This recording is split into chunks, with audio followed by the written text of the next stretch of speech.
Welcome, welcome, welcome, welcome, my lovely brothers and sisters.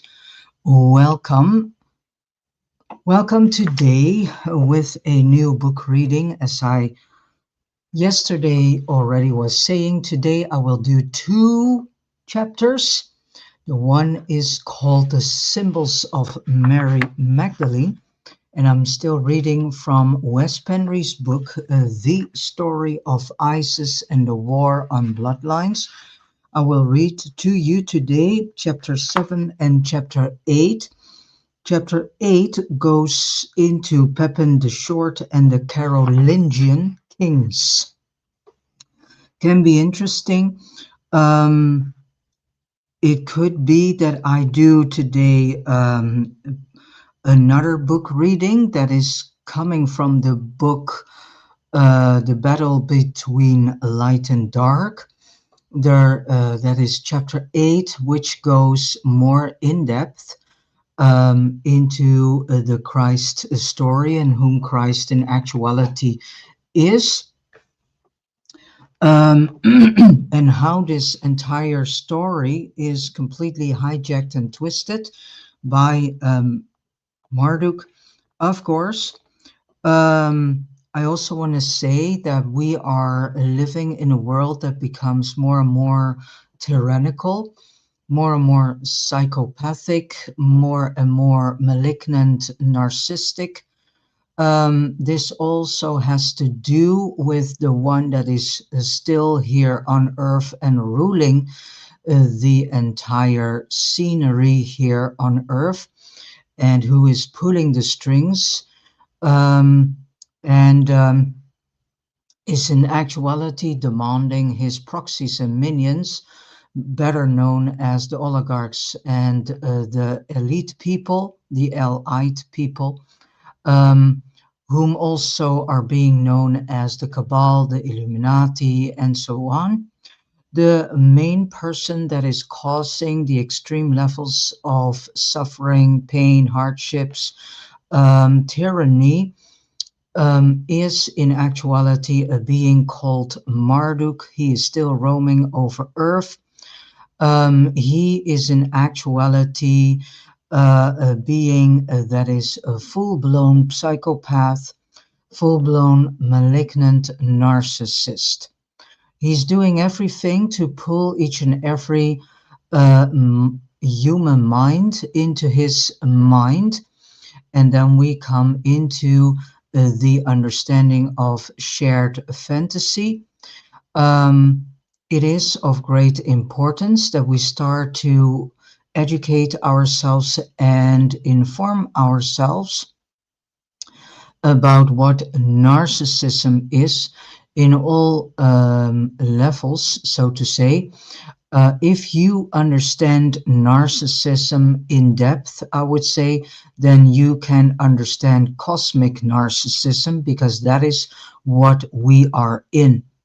I also got from Spirit that in actuality the name of the illusional world that we are in is Earth, and the real name of the home planet that we are terraforming into something that has nothing to do with life anymore is in actuality called Tiamat. Why? Because this piece of planet, in actuality, this planet is a piece of our former main home planet, Tiamat. Our main home planet was blown up into billions of pieces in a cosmic galactic battle between Orion, whose actual name is Arion, and the Sirius star system. And the Sirius star system are in actuality having a huge influences here on Earth too, so in this illusional world, through their kings, or better known as the Khans.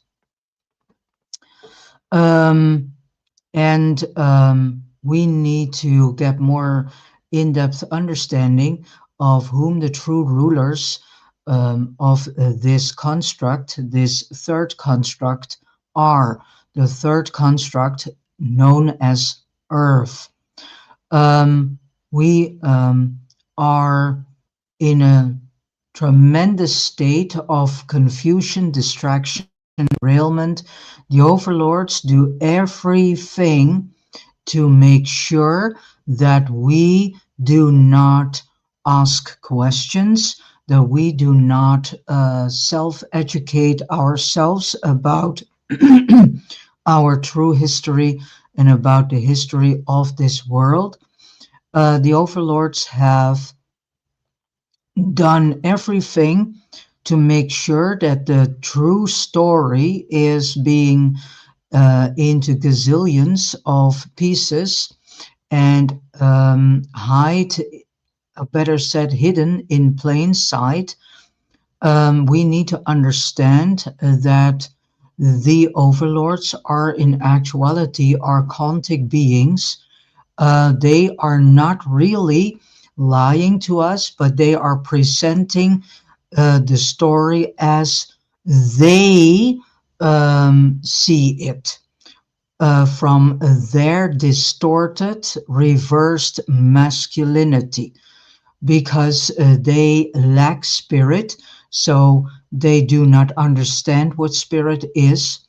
And so they present their vision and their perceptions on us.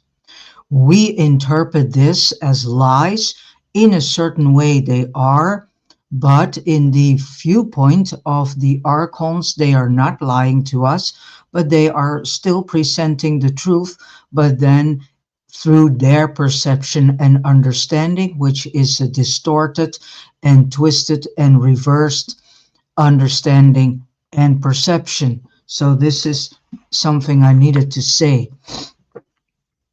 So let us dive into a deeper understanding of the symbols of Mary Magdalene.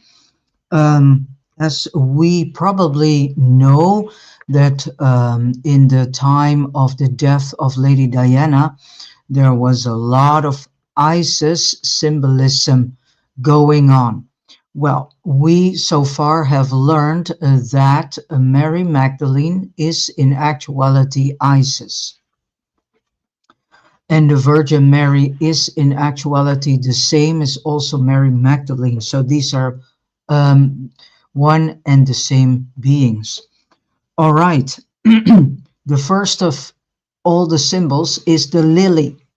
The lily is something that is frequently seen. Now we need to return to the Virgin Mary before baby Jesus was born. The story of Isis is all about the bloodlines, and the bloodlines are Enki, Isis, Marduk, Enki, Isis bloodline, Isis, Ninurta bloodline, Isis, Enki, Ninurta bloodline, Marduk, Ereshkigal bloodline, Marduk, Isis bloodline, Marduk, Enki, Isis bloodline. This is what it is all about. All the wars in this world are in actuality done not only to get rid of human beings, but also, and that's the main purpose, because of bloodline issues. Enki is trying to destroy Marduk bloodline, and Marduk is doing its uttermost best to destroy the Enki bloodline, the Enki Isis bloodline, and the Enki Isis Ninurta bloodline. Yeah, so because Marduk wants to have full ownership over each and every human soul, so that he can say in the court of Orion that humankind is his. Well, this is something that should should give you questions. How can it that a being can have ownership over us? I think it's about time that we start to reclaim our eternal sovereignty and that we are not accepting this ownership at all. Who wants to be owned by a full blown psychopath? Not me. And I think many with me do not want so. So, this is what it is all about. Marduk is trying to get the human race as his. So that is why he is doing everything to make sure that as much as possible, humans are carriers of his DNA. Yeah? All right. When it was established that the Virgin Mary was pregnant with Jesus, comma, the Gospels say the archangel Gabriel visited Mary, giving her a lily in recognition of her purity. Tradition tells us that when Mary received the lily, it was without a scent, but as she held it in her hand, an exquisite fragrance arose from it. Gabriel also brought her a violet, which bloomed and blossomed outside her window. Thus Mary said to Gabriel, "Here am I, the servant of the Lord," between quotation marks, and accepted God's plan for her to give birth to Jesus. But we need to understand the God mentioned in this um, frame is not Enki, but Marduk. So the lily has been a simple symbol for the Jesus-Magdalene bloodline ever since the between quotation mark archangel, better said archangel, allegedly gave a lily to Mary as a gift. There are countless esoteric Christian paintings, predominantly from medieval times and earlier, where painters deeply initiated into different secret societies and occult orders portray Mary holding a lily or her being surrounded by them. But why many lilies? Perhaps because later the Virgin Mary, as Mary Magdalene, gave birth to more than one offspring in France. With the royal symbol of the lily in mind, we notice how the Merovingian kings, in most of their portraits, carry a royal staff. Close in on the tip of the staff, and you can see the lily, the symbol of the Jesus-Davidian bloodline. It should be proof enough right there, but even so, there is much more to tell. So let us go to the next. The divine right to rule. The saying divine right to rule was coined by King James I, who also authorized the King James Version of the Bible. And it is interesting, Wes Penre found out that the word author, authorization, authority is in actuality pointing directly to the archons. It is a title used by archons. So we need to question our language too. What he said is embedded within the following quote. Divine right is the notion that royalty is given divine sanction to rule. In the words of England's King James I, the state of a monarchy is the supremest thing upon earth. For kings are not only God's lieutenants upon earth and sit upon God's throne, but even by God Himself they are called gods. Yeah, so now you get to understand why they do what they're doing and still are doing unto the day of today with all their so-called secret meetings and um, closed doors societies, secret societies whom are not so secret at all anymore. So King James said it all in two sentences. Who is God? Well, after Enki's imprisonment, it is Marduk, whose lieutenants are the monarchs. Well, they are the lieutenants of Marduk. Still, the Merovingian kings were very reluctant to rule, saying they did not have the divine right to rule.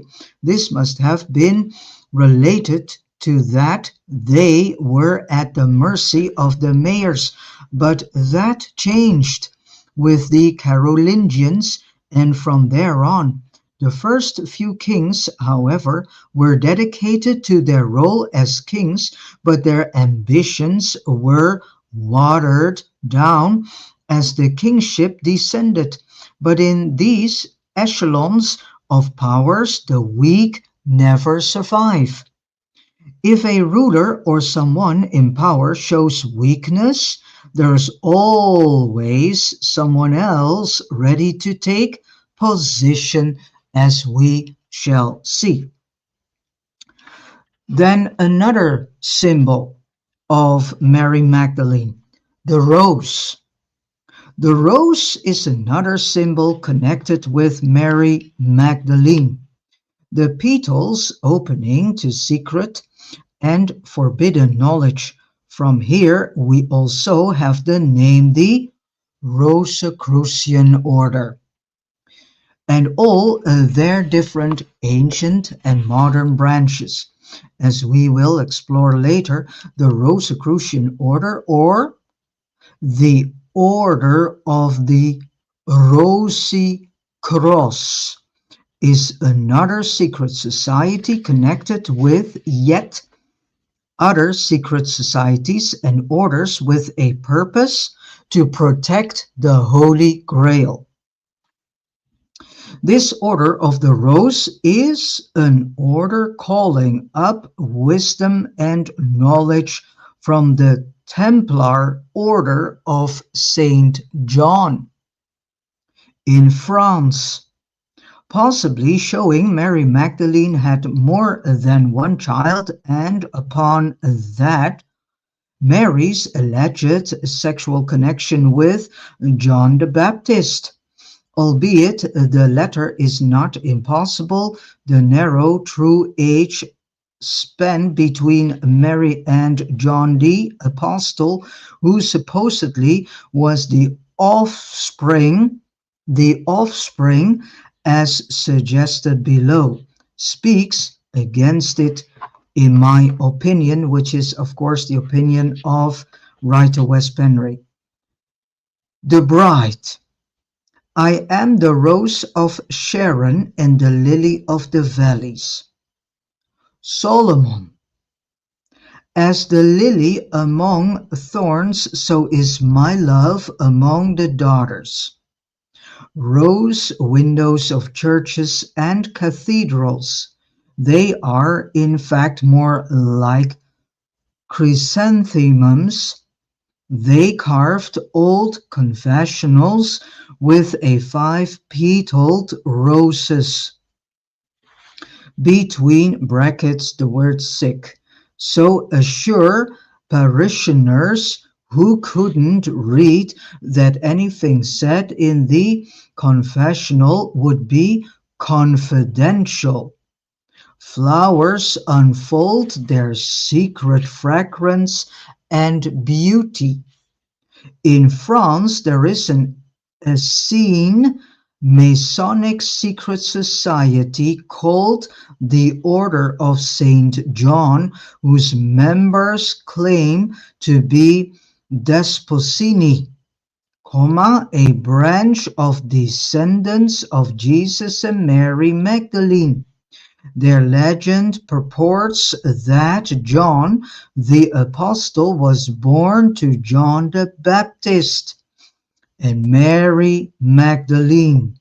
The legend says that after John the Baptist was beheaded, Jesus married his sister-in-law, Mary Magdalene, and adopted her son John. This would have been a respectable outcome for a widow in Mary Magdalene's time. But who knows? After all, Isis, Mary Magdalene is Isis, and the Virgin Mary is Mary Magdalene, and so Isis too. Isis is the goddess of love, mothership, healing, sexuality, and also war. In the Wes Penre papers, the second level of learning, which you now can order and buy on Amazon as a book, but also in the Wes Penre bookshop itself through his website wespenre.com. I conveyed that the egg as well as the bee are symbols of Orion. And as we know, the name Orion also is deliberately distorted. The actual original name is Arion. Ari.an in actuality, because an in Aryan language means heaven. This I came to understand through the Terra papers of Robert Morningsky. Thus we have Easter eggs, a supposedly egg-shaped planet and an egg-shaped universe, all with, between quotation marks, shells or boundaries around them, so as above, so below. Adding to this, we also have Mary holding an egg, a red egg, i.e. a blood egg, symbolizing Jesus' resurrection, but also more importantly, the royal bloodline. Then we go to the holy ampulla. There is more hard evidence that the Jesus bloodline was later re-established after his death. Here an excerpt from Wikipedia. So the fleur-de-lis stood as a symbol of the king's divinely approved right to rule. The thus, between quotation marks, anointed kings of France later maintained that their authority was directly from so-called God.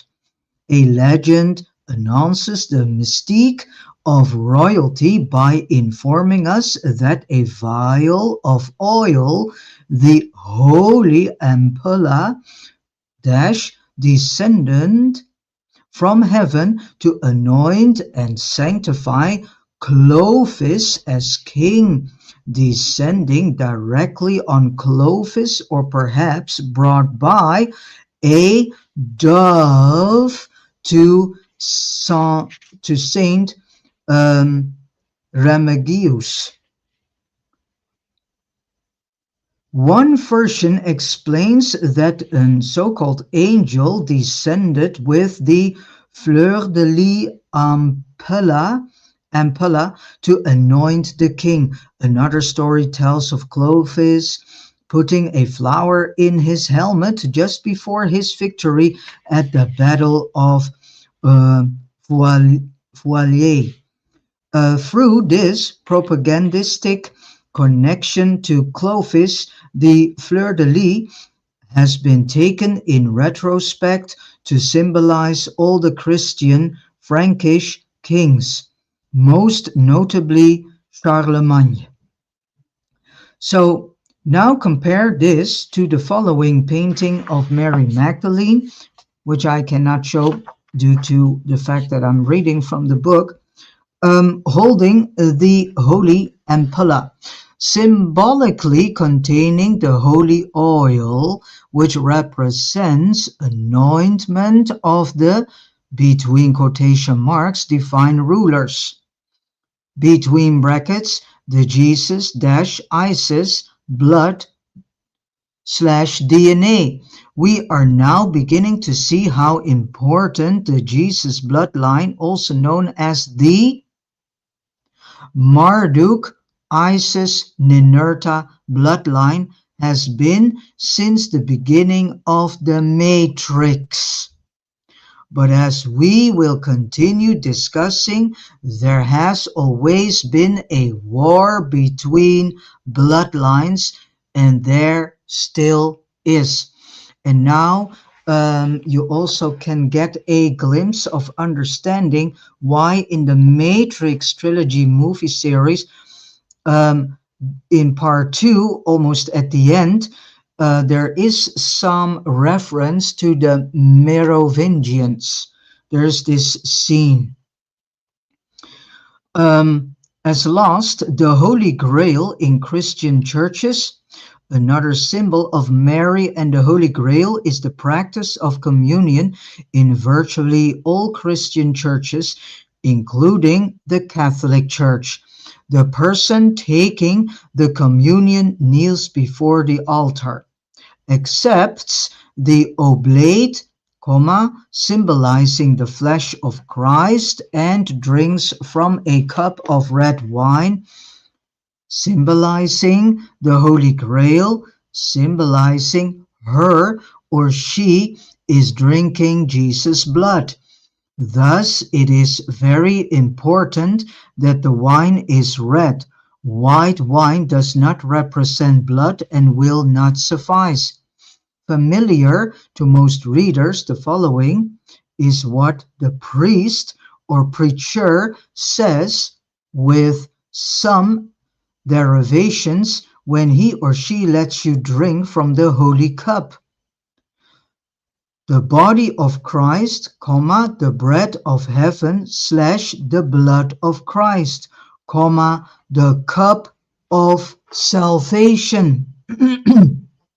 And then as last of this short chapter, who was the Archangel Gabriel in the New Testament? I know that with the publication of this book, there will be many questions asking who the Archangel Gabriel was in this story. So I will answer it here for all to read. Unbeknownst to most, the Archangel is not a name, but a title, just like many, between quotation marks, names are in actuality titles we stumble upon in religious and ancient texts. Archangel Gabriel, at least within the Matrix, is a title with certain tasks attached to it. Therefore, the Gabriel who visited Mary could be any of the overlords, but in this case, most likely an apparition of Marduk, himself before he incarnated in Jesus' body. How interesting all this is.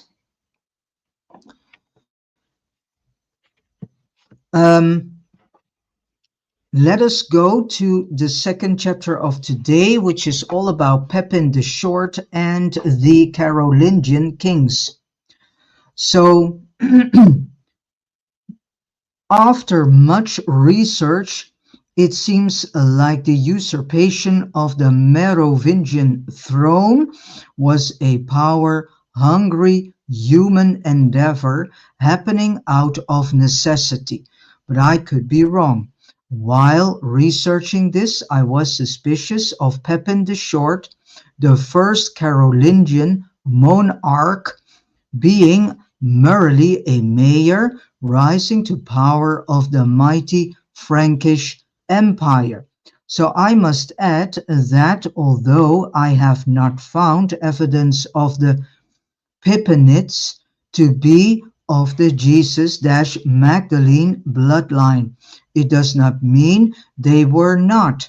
But leaving that to what may, it was still necessary to overthrow the Merovingians. I suppose Pepin might not have been of the Grail bloodline, but as mentioned earlier, the Carolingians apparently married Merovingian princesses. For instance, Pepin married Bertha Broadfoot, who allegedly was a Merovingian princess, and they were the parents of the famous Carolingian king Charlemagne. In the next piece of text, which I will hand over to you, it is all about the following. Pepin, or also known as Pepin the Short, king of the Franks, married Bertha or Bertrada, between quotation marks, Broadfoot. They were the parents of Emperor Charlemagne. Bertha was the daughter of Charibert, Count of Laon, by his wife Bertrada. Count Charibert's father is said to be Martin of Laon, who in turn is said to be a son of Ansegisel and Bega. Count Charibert's mother was named Bertha, and she was a Merovingian. This female line descends through the family king. Pepin's wife Bertha is the only fully establishing Carolingian descent from the Merovingian dynasty. Unfortunately, the ancestry of Charibert's mother Bertha is uncertain. She could have been a daughter of one of the Merovingian kings. And here Wes Penre states, would suggest the sister of Cedric III, the last Merovingian, living at about that time, but others say her father was a man named Theodore or Theodoric IV, who would in turn be of Merovingian descent. Thus, the only road by which a Carolingian descent from the Merovingians may be established is still under construction. So apparently the Merovingian bloodline, diluted or not, continued with the Carolingians dynasty.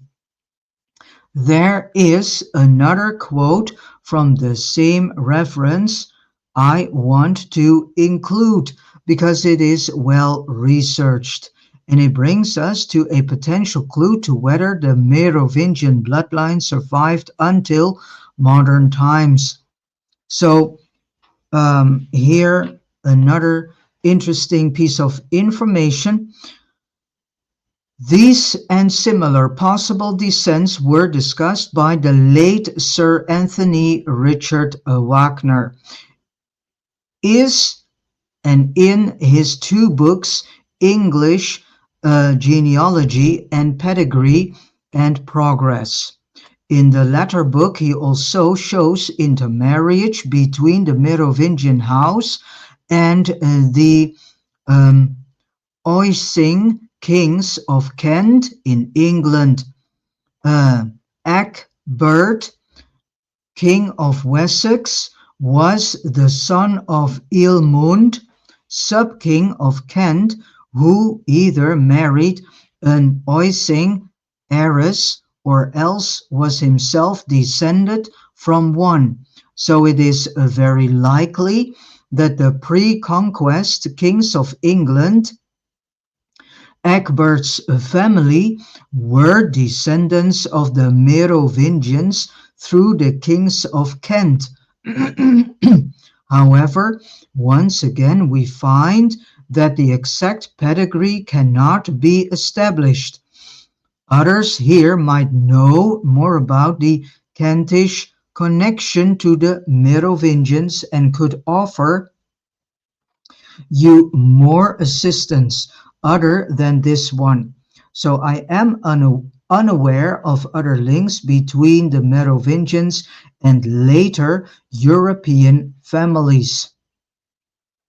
One of the legendary pedigrees of the Habsburgs made them male line descendants of the Merovingians through a certain Ligebert, supposedly a son of one of the kings of Austrasia, but that pedigree is most unacceptable, to say the least. So the reader may ask why the protectors of the Grail keep the Merovingian bloodline so sacred that they want to re-establish it in modern times. After all, isn't everything about the Marduk-Isis-Ninurta bloodline?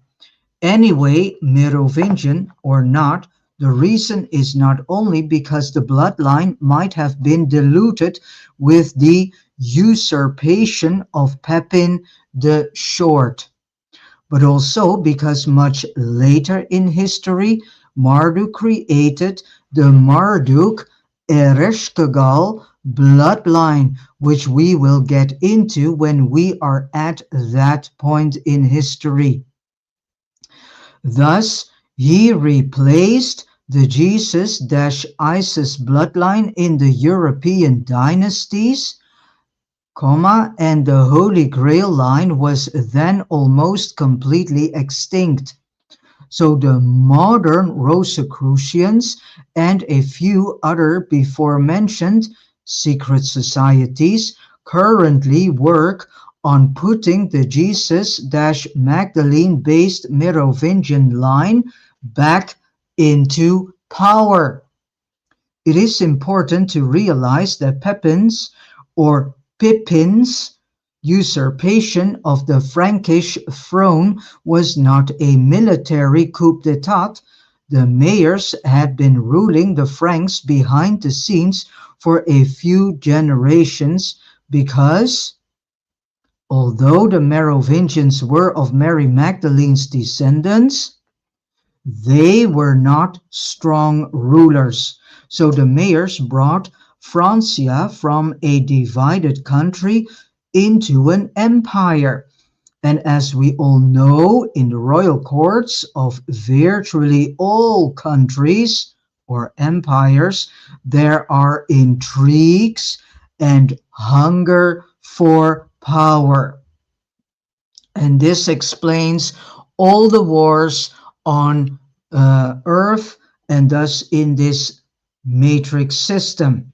It's all about getting rid of one bloodline or the other bloodline, and thus become ruler. The last few generations of Merovingians died young, usually in their 20s, for apparently different reasons, but one cannot help but suspect a conspiracy. Before these young kings died, they had offspring, interbred, but because the kings died early, their offspring were often between 9 and 13 years old when they became kings, incapable of ruling an empire. This was, of course, convenient for the mayors, who then had free range to do what they wanted. They still needed the Merovingian kings in apparent power, if ever so impotent, because of a Catholic law that only Merovingian kings of Jesus' bloodline had the divine right to rule.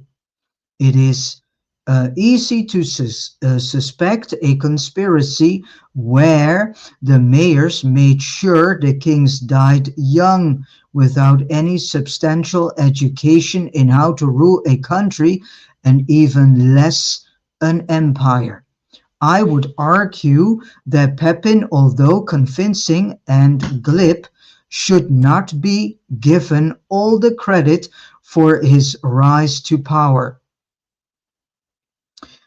This had most likely been being planned over generations from the mayor's dominance.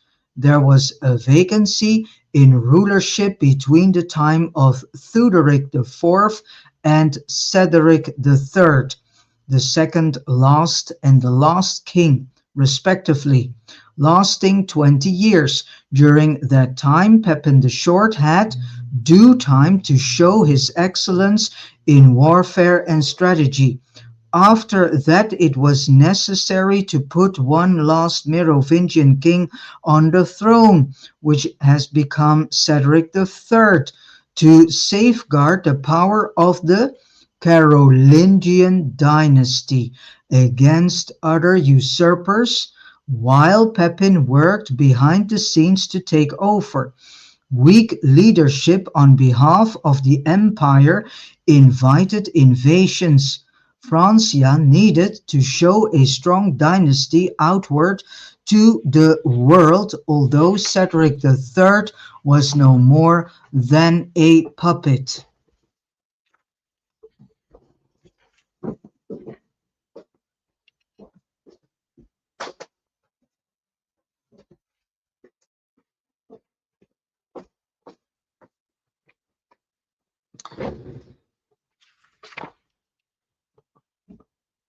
And was no more than a puppet and filled no other function than to hold his title. He spent much of his days being carried around in a cart, showing himself to the public. He was a marionette, and that was his entire purpose until they didn't need him any longer. Everyone, from the person on the street all the way to the papacy, noticed the impotence of the monarchy. Therefore, Pepin the Short agreed and said to the Pope that something must be done. Presenting his case wisely, he had applied an ancient formula that always seems to work. And here it comes, creating problem, reaction, solution. So this is how old this system and this trick is. The majors created a problem by ruling instead of the kings, which weakened the monarchy. Pepin stood behind people's opinion that something must be done. This is the reaction, and this game is still continuing onto the day of today. So it's about time that we start seeing the things really for what they are. And then he presented the solution. This is exactly what this allied slash elite echelon people are doing. Yeah, they are instigating a problem. They sit on their fat ass, leaning back in the chair, watching how the problem they have created is being accepted by the people. Then they watch how the people are running to them and begging them for a solution. And then the echelon people, the elites, come with a solution. But that solution is always in the benefit of the plan of Marduk that Marduk has with the human race. So the solution is never for our benefit. The solution is always for the benefit of the plan that Marduk has with this humanity. Which was to anoint him. So he was in actuality, this Pepin guy was begging to be anointed and then allowing him to become the next king of Francia. He said that the Merovingian kings could accomplish nothing these days, while Pepin and his mayor forerunners behind the scenes had made most royal decisions and accomplished the hard work of keeping the Frankish Empire expanding, also protecting the Frankish citizens in the process. Meanwhile, at the Frankish borders, the Germans and others stood ready to invade the Franks. Moreover, Vikings from Scandinavia were invading England and would most certainly attack Francia in due time. Even though the mayors had power, they were limited by the Constitution. So now we get the deeper understanding why everything nowadays is done to erase the entire Constitution in each and every country in this world. Thus, wasn't it better that he, Pepin, became the king of Francia instead of the impotent king Cedric III? Pope Zachary agreed, and as a compromise not to break the law that only Merovingians could sit on the throne of the Franks, Pepin offered to marry Bertha, a Merovingian princess. Pepin had achieved his goal and became Pepin I of France. As conveyed earlier, Cedric III was forced to have his head shaved, spending the rest of his life, of his brief life, better said, at a monastery, stripped of the little power he had. According to Frankish law, he had no choice after the haircut. Without his long hair, he could not rule, because his only son was put in a monastery, 2. There were no more Merovingians who could inherit the throne. That was the end of the Merovingian royal dynasty, and the line of the Carolingians, starting with Pepin I, ended with King Louis V in 987, where after the House of Capet ruled France. And so with this said, I have come to the end of reading these two chapters. The next time I will continue with chapter 9, which is all about on the priory of Sion and the Knights Templar. So chapter 9 is all about the priory of Sion and the Knights Templar. All right. I want to thank you greatly for tuning in through Facebook, through Rumble, through YouTube. Thank you for spending your time this morning in listening to this information.